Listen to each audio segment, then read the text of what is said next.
Welcome to the podcast, Wellness 3.0 Unlocked. Today's conversation hits on something that affects nearly everyone, but very few truly understand. It's sleep. I'm joined by Amy Korn-Reavis, a sleep expert and coach who is helping people, especially women navigating perimenopause and menopause, finally get to the root of why they're exhausted and what to do about it. Amy saw a major gap in traditional healthcare where the solution to sleep struggles is often just a prescription.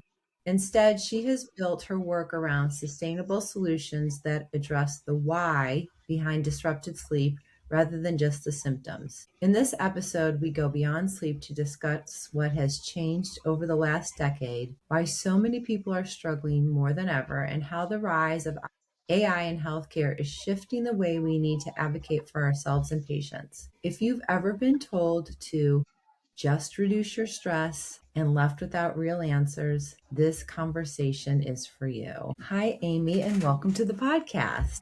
Thank you. I'm so glad to be here. Well, we are glad to have you, and I think that everyone's going to walk away today with a little deeper understanding and maybe even a better night's sleep tonight, because I think everything that you've told me that we can start implementing things right away to make a difference. So before we get into the nitty-gritty, though, tell everyone about your company, what you do, and the journey that brought you to where you are now. Okay, so the company kind of was an idea that started when I was giving a lecture to a bunch of sleep techs. And I was like, we have a lot of education, we have a lot to share, but we're not sharing it with the public. We're sharing it with each other, but we're not sharing it with the public. And people have a lot of sleep issues, but they don't know what to do. When they go to the doctor just hands them a pill and says, good luck. And hopefully it'll work. Maybe it won't work. Then they take you off the pill because they found it had side effects like Ambien. And then they're like, well, this is just part, especially for women. Well, this is just part of menopause. This is just part of getting older. And that's not true. Yes, our sleep changes a little bit when we get older, but we still need sleep. We still should be able to get it. We should be able to fall asleep. If we wake up during the night, we should be able to go back to sleep. We shouldn't be spending the whole night being awake, staring at the ceiling. Yes, completely agree with that. Spend too many nights like there myself. And so tell us a little bit about your professional journey as you segued into this. So I started with, I'm a respiratory therapist who went into sleep and became a sleep technologist as well. And then I started taking coaching classes because I wanted to be able to better communicate with people in a way that they could understand, right? I didn't want to come to it as an approach as it's all medical, because it's not all medical. Stress is not all medical. And so about 6 years ago now, a company called Better Up came to me and they said, we want to try adding sleep coaching as one of our offerings. It is now their biggest offering for specialty coaching. And I was one of the first people, and I am still one of the people that gets some of the most business from them for the sleep, because I understand what these people are going through and I give them these small incremental changes they can make. I use some cognitive behavioral approaches. I use some common sense approaches and some medical stuff that they may not know, but make it very approachable. And usually work with people about 8 weeks, 10 weeks, and they leave with a skill that they can now implement for the rest of their life. So I'm not just teaching them, oh, this is a shortcut. I'm teaching them this is a skill you can take with you and move forward with. Yeah, you mentioned small incremental, and that really is the key, isn't it? Oftentimes, anytime we're trying to change a habit, because if it's too much and too overwhelming, I think it stops a lot of people get overwhelmed by it.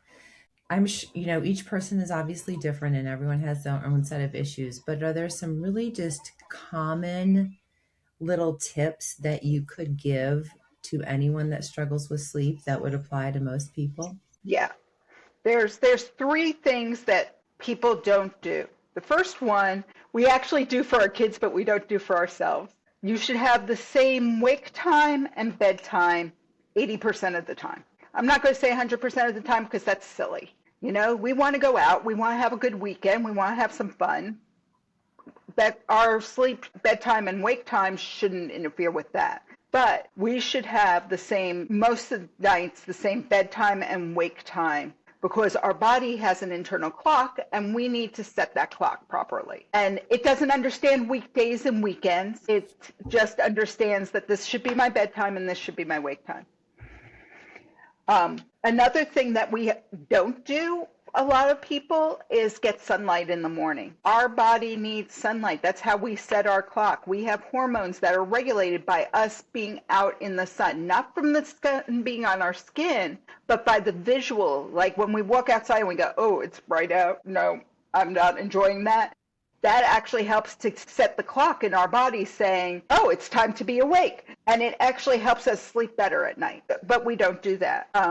A lot of us, especially if you're a remote worker, we get up, wait till like the last minute to get up, throw on some clothes, and then start working. And we just don't get that. And the other thing we don't do is we don't create a wind down. TV is not a wind down. TV is a disconnect. It's not the same as letting go of the stress of the day. We really need to do that. You mentioned kids earlier. You said, what we do for kids is we give them a more structured bedtime routine. And I'm sure, especially because this is part of the space that you're in, not only the sleep, but with pediatrics, that we've all recognized that there's been a shift in the sleep patterns of kids once they have access to iPads and cell phones and all those things in their room, and how disruptive that is for them.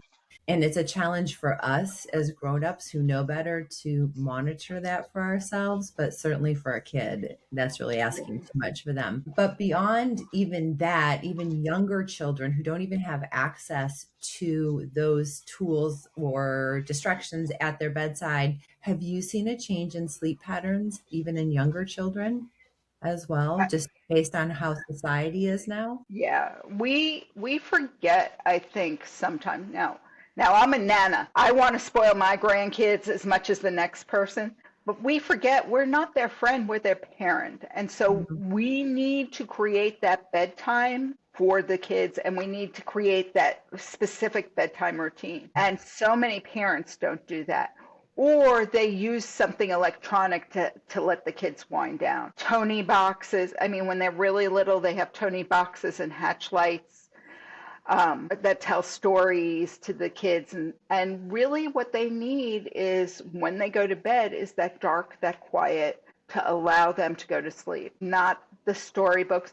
And I see it all the time. Parents are letting kids use their cell phones or their iPads as young as 2. So these, or have the TV on until they fall asleep. And these do not help them to fall asleep. They actually interfere with their body's ability to fall asleep. So we really need to think about that bedtime is a time for quiet, electronic free, except maybe a white noise machine. So if you use the hatch, putting on the white noise. But really think about what kind of activities can we do to wind down for that last half hour, reading storybooks to your kids, coloring, quiet wind down activities to help them sleep versus using the electronics to help them go to sleep. So your company is AKorn Coaching. I think if I remember this correctly, you said that you work with clients obviously all over the US, but was it 30 countries? Yes, I have worked with people in 30 countries. That's amazing. So you can help anyone anywhere in the world with sleep. Do you notice a difference in sleep issues based on different geographic areas or No, cultural? different cultures, different Okay. cultures. So sleep is very different based on what culture you were brought up in. And I have found that you have to take that into consideration when you're helping people to create sleep and bedtime routines. But the one thing I noticed about everybody, no matter what culture they come from, is that, especially for women, we don't prioritize our own self-care, and sleep is part of that self-care, right? Even if you're driven to success, if you don't take care of yourself and you don't get enough sleep, you're not going to end up being successful in the long run.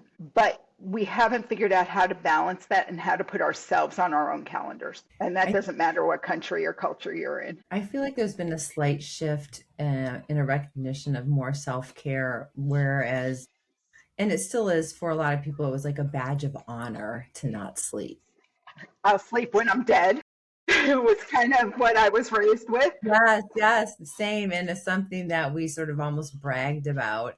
And fortunately, there is a little more awareness that it's not self-indulgent, and that really, if you want to be your best mother, your best wife, your best, boss, worker, whatever it is, that is the foundation. And it's taken away a little bit of that, kind of makes you less than if you're prioritizing your sleep at this point, which of course doesn't Mm-hmm. necessarily help balance out all the other distractions that have come along though over the Yeah. past few years. AKorn Coaching, you started that back in 2022. Is that correct? Yeah.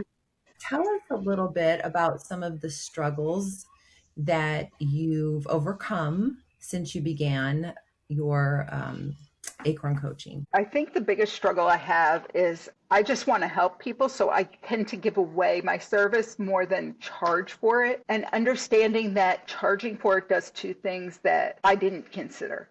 One is that when you charge for it, people take it more seriously because they now have skin in the game. And that the stuff that I am teaching is not out there. And so I had a lot of imposter syndrome because I'm not a doctor. I'll be the first to tell you I do not have a medical degree. I'm a respiratory therapist. I'm a sleep tech. I'm a lot of things, but I'm not a doctor. And feeling like I have to compete with doctors, but it's not about that because the doctors come at this approach purely as a medical, what pill can I prescribe, or I'll send you to this app that gives you 6 weeks of cognitive behavioral therapy and that's going to fix everything. Except that's not individual. And that doesn't help you. Like, I'll be your biggest cheerleader, but we have to figure out what is the first change you can make. Cognitive behavioral therapy doesn't really sit there and say, well, this change feels too big. Maybe we start with this change. So when I tell people, like one of the things I always tell people is 30 minutes before bed is no screen time zone. And there are people like, oh my God, I can't give up my screens for 30 minutes. I'm like, well, let's start with 10. 10 minutes before bed is your no screen time zone. So 10 minutes before bed, you're going to take your phone and you're going to put it on your dresser. And you're going to charge it there because it's still going to wake you up in the morning, right? The alarm's still going to go off, but it's across the room so you're not tempted to just go and grab it, right? And giving them these little tiny tools is something that an app can't do for you, right? I meet you where you are. And so understanding that sometimes people have to be met where they are and an app can't do that. And doctors don't have time to do that. And doctors are not really designed to do that, right? They're designed to, this is the problem, this is the solution. I'm like, this is the problem, this is the solution, but what can we do step A, B, C, and D to get to that solution? How often do you meet with people when you're coaching them? Is it on a weekly basis typically? So it depends on the person. Some people I tell them they have two choices. We can meet weekly, those who need and want more interaction. Some people like data. Like I work with a lot of engineers and engineers like data. And sometimes a week isn't enough time to get enough data to say this worked or this didn't work. So some people I meet with every 2 weeks. And again, it depends on the person, their personality and their coaching style, which one they prefer. So it's a choice. So every 1 to 2 weeks. Speaking of data, how do you feel about wearables as far as tracking, the Oura, the Oura Ring, the Apple Watch, as far as tracking things like sleep? So there's good points and bad points. And right now you can see I'm wearing 2 Apple Watches. I'm doing a study for Apple. They're monitoring, I guess, blood pressure or something. I said I would do this study because I'm a healthy, almost senior adult. I refuse to say I'm senior. I'm not there yet. The good point is it gives you data. The bad point is people tend to look at the data day to day, and the data day to day really doesn't tell you anything. It's the trends of the data that tell you the information you need. And then there's these sleep scores, and I hate sleep scores because really every device has its own algorithm for their sleep score, and it doesn't mean anything, right? I much rather hear How do you feel? How are you noticing more energy? Are you noticing that you have the ability to concentrate better? Are you noticing I'm not looking for that snack at night?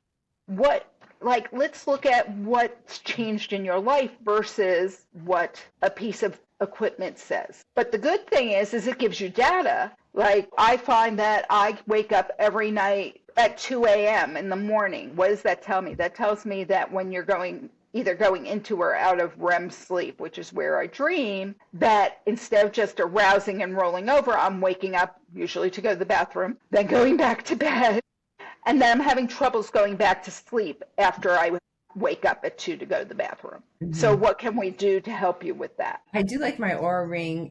It keeps me accountable, even though no one else knows or sees the data. But sometimes, even for getting my steps in, I'll be like, "Oh, my Aura ring's gonna know if I haven't gotten up from my desk, or my Aura ring's gonna know if I stayed up too late." But it is also interesting to me because there are times where I felt like I had a pretty decent night's sleep, and the sleep score said otherwise, or vice versa. It was like, "You had a 90, your sleep score was a 90 last night." I'm like, "Really?" Because I'm feeling pretty rough this morning. So, sometimes I don't always feel like the way I feel, but there's a lot of times other factors that go into how you're actually feeling versus just your sleep score.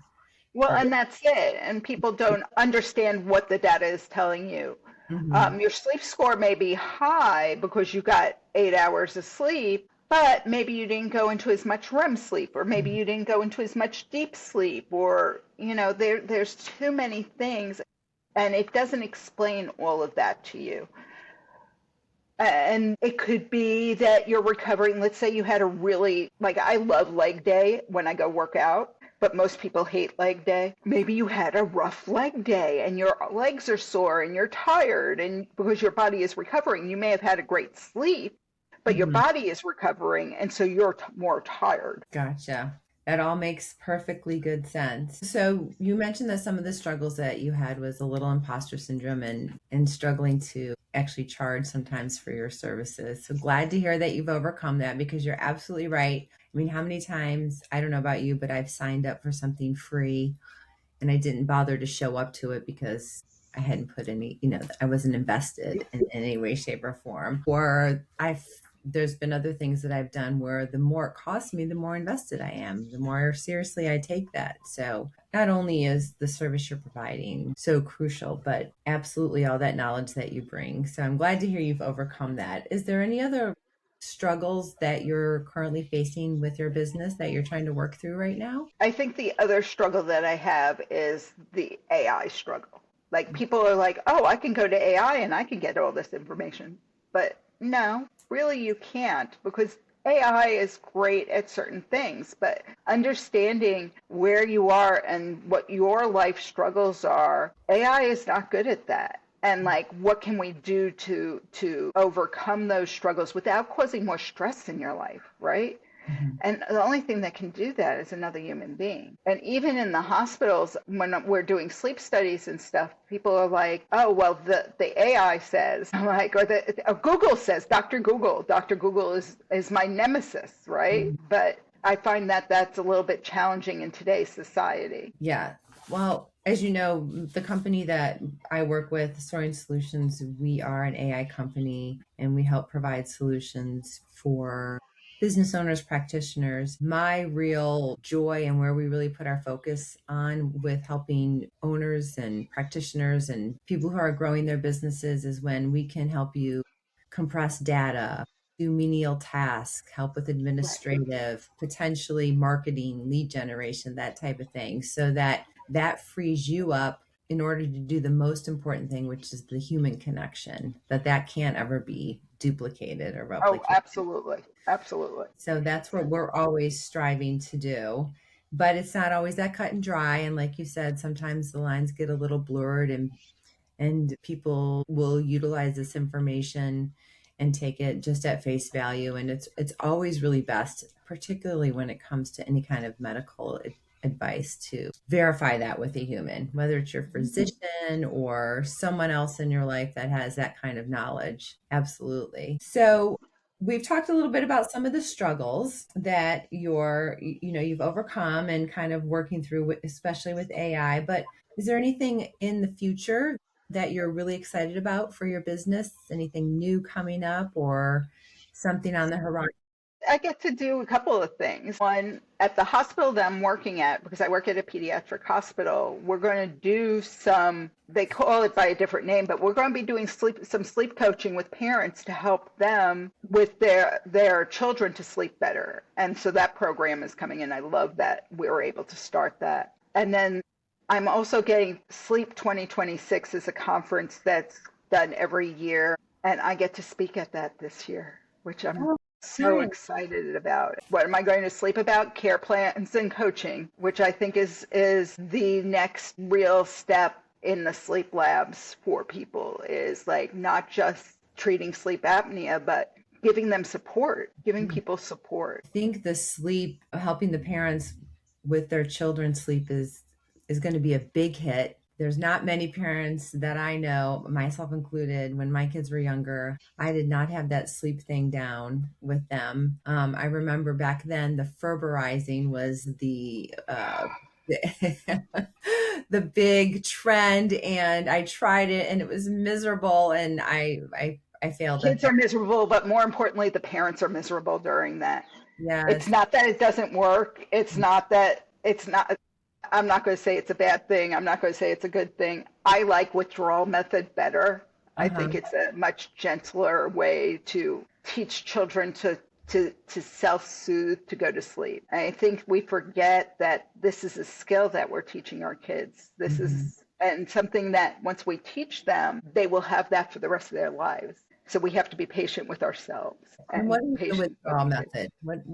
What does that look like? So it's okay. So like a lot of parents co-sleep, Mhm. whether it's cultural or the kid was sick one day and you started co-sleeping with them because they were sick and then you never left. So you start sitting at the side of the bed, rubbing their back a little bit till they get comfortable. And then you move the chair to the end of the bed and then you move it across the room and then you move it to the door and then you say, I'll be back in 5 minutes, and you slowly withdraw yourself from them, and they teach that. Then the child is teaching themselves that I can put myself back to sleep.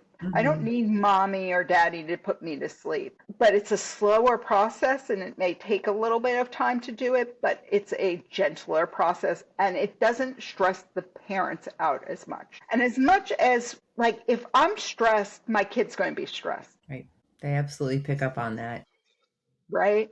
But if I'm doing it calm and the kid's going to be more calm, and if they see you slowly withdrawing over days or week or a couple of weeks, remember that, like, if you're doing this for over 2 or 3 weeks, in the grand scheme of things, 2 or 3 weeks is a very short period of time. It seems like forever, Right. but it's a very short period of time. What do you think is one thing that most people are doing now that is really silently destroying their sleep? I think the people who think they need sound on, like Mm. the TV on, because it's, or that they leave the lights on in their room, is probably some of the most destructive behavior. I can't tell you how many people say, I can't sleep unless the TV is on. No, that's not true. You just don't know how to relax yourself enough to let you go to sleep. I also think that the other thing is that because we have not given ourselves a regular bedtime and we expect to go to bed and feel like, oh, I just hit the pillow and go to sleep.